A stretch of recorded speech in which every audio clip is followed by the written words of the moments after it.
Is the map of the world about to be rewritten again? While the media is obsessed with trench lines, drones, and daily battlefield updates in Ukraine, a far more dangerous game is being played behind closed doors, thousands of miles away from the front lines.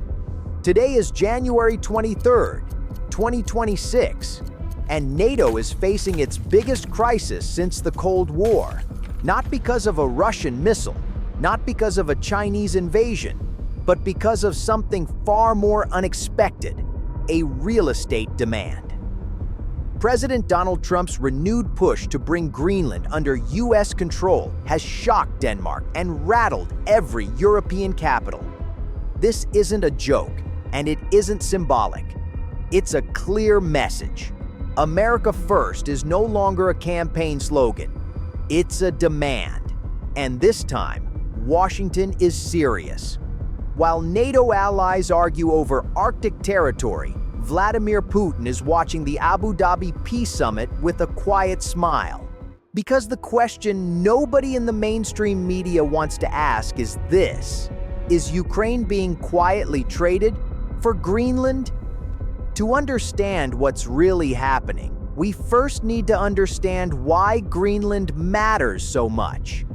In 2026, the Arctic is no longer a frozen wasteland. It's the new global gold rush. Melting ice has opened faster shipping routes between Asia, Europe, and North America.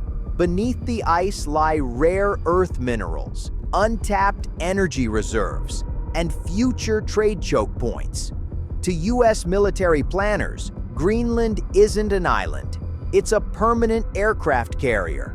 Whoever controls Greenland controls Arctic airspace, missile defense corridors, and the northern gateway to global trade. This is why Washington is pushing harder than ever. But Denmark isn't backing down, and this standoff has created something dangerous inside NATO: a diplomatic black hole. Allies are distracted. Trust is eroding. And for the first time in decades, the unity that once kept Russia in check is starting to crack. NATO only works when every member believes America's security guarantees are unconditional. But what happens when those guarantees start to feel negotiable? Behind closed doors, European diplomats are asking a terrifying question. If the United States is willing to pressure Denmark over Greenland, would it really go to war for Kiev? This uncertainty is exactly what Moscow has been waiting for. Because while NATO argues over ice and territory, Russia is negotiating something far more valuable than land: time.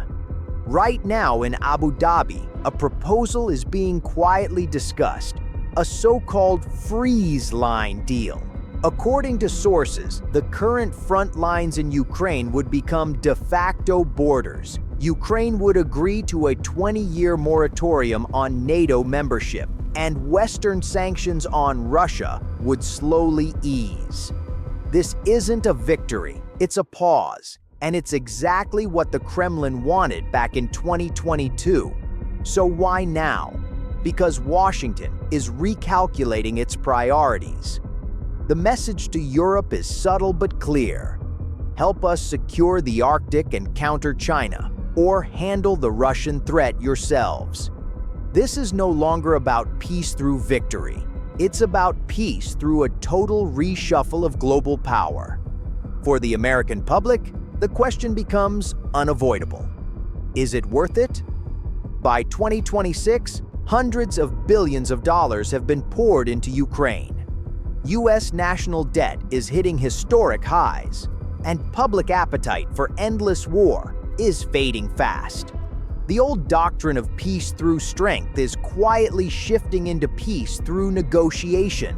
If Trump successfully pivots NATO's focus north toward the Arctic, he could secure America's strategic dominance for the next century. But the cost would be enormous. Ukraine's 1991 borders, and the dangerous precedent that borders can change if the price is right. So here we are. Will NATO survive the year? Or are we witnessing the birth of a new multipolar world where Ukraine becomes a neutral buffer zone between rival empires? One thing is certain, the maps we see today will not look the same by December. Now I want to hear from you. Is trading a peace deal in Ukraine for a stronger US presence in the Arctic a smart move for America?